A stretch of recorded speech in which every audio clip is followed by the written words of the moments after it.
Thank you very much, Jackie, and a pleasant good night to all listening to this broadcast by whatever means.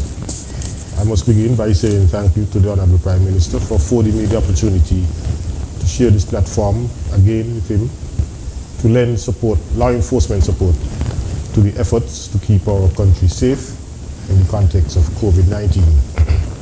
But before I get into my presentation, I would like to update you on the missing person investigation that the police is currently engaged in.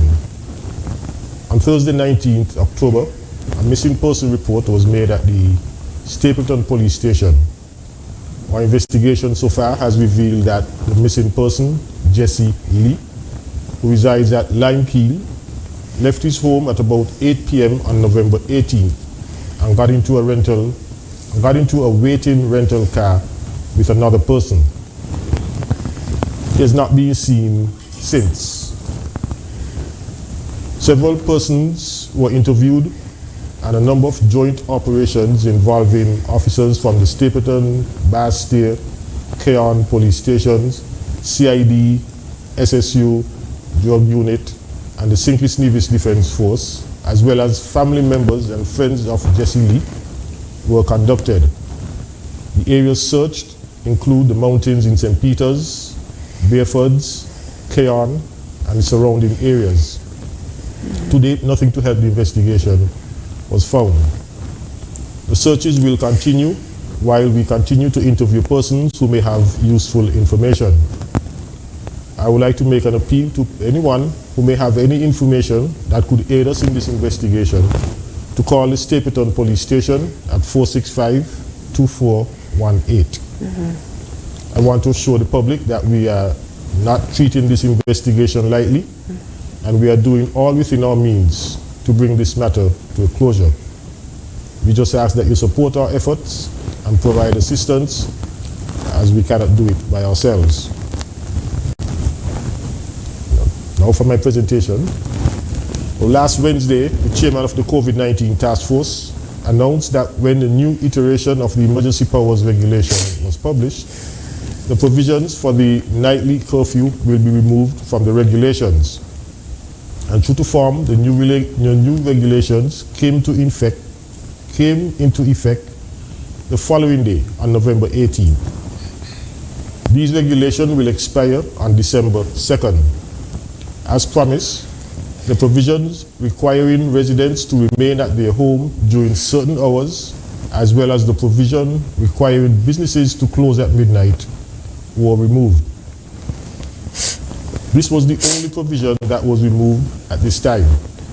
All the other provisions, including the COVID-19 protocols for businesses and social activities, remain. We are still required to observe all the non-pharmaceutical COVID-19 prevention measures, the social and physical distancing protocols, the hygiene protocols, and the wearing of masks when in public. Restrictions on social events are still in place. All social events with more than 24 persons in attendance require permission in writing from the Commissioner of Police. We continue to grant permission, however, to these activities, but you are expected to adhere to the conditions stipulated in the permission so that you avoid law enforcement action. We have said all along that there will be a gradual easing of restrictions as our situation improves, and we are doing just that. We ask that you be patient and bear with us. As we approach an important milestone of 80% of adults with at least one dose of an approved vaccine, you will see further easing of some of the restrictions when we reach this milestone. I therefore encourage those who have not yet taken that step to protect themselves with the vaccine to do so now. We know that the vaccination reduces your risk of contracting the virus, thereby permitting us to further ease restrictions as more people become vaccinated. In closing, I wish to remind you that the pandemic is not yet over. While our borders are fully open, the threat remains active. We therefore have to continue to balance protecting our health and lives with everything else. We cannot throw caution to the wind at this time and be reckless. We have to be measured in our actions and ensure that we do all not to lose, and be sure that we do not lose all the gains or any of the gains that we have made so far. I will stop here and look forward to the discourse later on in the discussion. Thank you.